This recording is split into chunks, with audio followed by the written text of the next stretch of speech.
പണപ്പെട്ടി task വന്നു കഴിഞ്ഞാൽ ആദില അത് എടുത്തുകൊണ്ട് പോകുമെന്ന് ആദില തന്നെ പറഞ്ഞിരിക്കുകയാണ്. അങ്ങനെ ചില പ്ലാനുകളൊക്കെ ആദിലയും മനുവും നൂറയും ഒക്കെ പ്ലാൻ ചെയ്തിരുന്നു. അത് ലാലേട്ടൻ ഡയറക്റ്റായിട്ട് തന്നെ ചോദിച്ചു. അടുത്ത ആഴ്ച എന്തോ പരിപാടി ഉണ്ടെന്ന് പറഞ്ഞല്ലോ എന്ന് പറഞ്ഞാണ് ലാലേട്ടൻ ചോദിച്ചു തുടങ്ങിയത്. ആദില ഇപ്പോൾ ഒന്നും അറിയാത്ത പോലെ അത് നിന്നു. പിന്നെ പണപ്പെട്ടിയുടെ കാര്യം ലാലേട്ടൻ പറഞ്ഞപ്പോഴാണ് ഓ ലാലേട്ട അതിൻ്റെ കാര്യം അല്ല അങ്ങനെ പ്ലാനൊന്നും ഇല്ല എന്നൊക്കെ പറഞ്ഞ് ആദ്യം പറഞ്ഞെങ്കിലും പിന്നീട് അനുമോളെയൊക്കെ എണീപ്പിച്ച് നിർത്തി അതിലങ്ങനെ പറഞ്ഞിരുന്നോ എന്നൊക്കെ ചോദിച്ചു. ഏറ്റവും അവസാനം അവർ സമ്മതിക്കുന്നുണ്ട്. അങ്ങനെ ഒരു പ്ലാൻ ഉണ്ട് ലാലേട്ട, എനിക്ക് പണപ്പെട്ടി എടുത്തുകൊണ്ട് പോകാൻ ഒരു താല്പര്യമുണ്ട്, ആഗ്രഹമുണ്ട് എന്ന് അതിൽ തന്നെ തുറന്നു പറയുന്നുണ്ട്.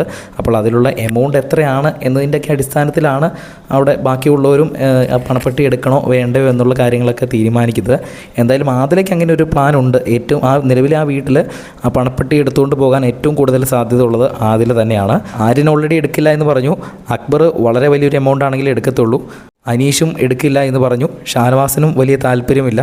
ഇതിൻ്റെ ഇടയ്ക്ക് നെവിനൊരു പണിഷ്മെൻറ്റ് കൊടുത്തു. നെവിന് ഒരു കാരണവശാലും ആ ഒരു പണപ്പെട്ടി എടുക്കാൻ പറ്റില്ല. അതായത് കഴിഞ്ഞ ലാലേട്ടൻ ഒരു ശിക്ഷ കൊടുക്കുമെന്ന് പറഞ്ഞല്ലോ, നെവിന് കൊടുത്ത ഒരു ശിക്ഷയായിരുന്നു അത്. അപ്പോൾ നെവിനും എടുക്കാൻ സാധ്യതയില്ല.